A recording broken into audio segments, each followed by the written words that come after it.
Hi, it's me again with Corel Roll Tips and Tricks. And when I was fixing to send the young lady the video on how to make this, she had another picture of a heart, which would be pretty cool. Let's just move these rings out. So we've gotten to this point. And if you saw what I did there, this is a group and this is a group. As long as I don't get the entire thing, I can just get the circle and I can move the circle out of the way. So we do want to group these together. Control G or go to Object and, well, they're already grouped together. No, they're not.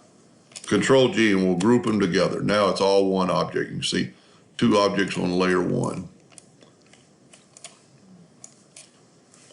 Okay, go right here to your polygon tool and common shapes. In older versions, it might be it's going to be something other than common shapes. I can't remember.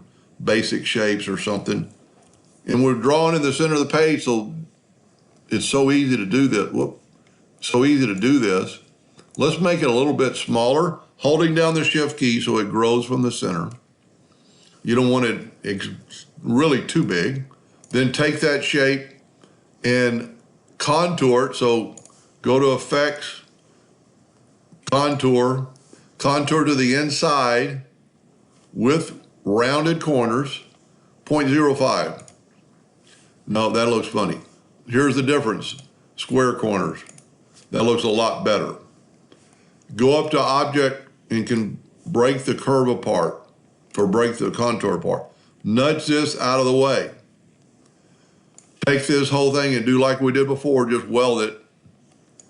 Nudge that back, use your Smart Fill tool, fill that in, and you've got a totally different earring.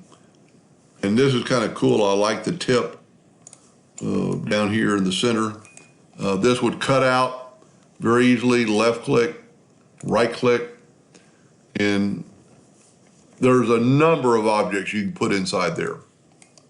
So once you have this drawn, save you a couple that haven't been done and play with them. Anyway,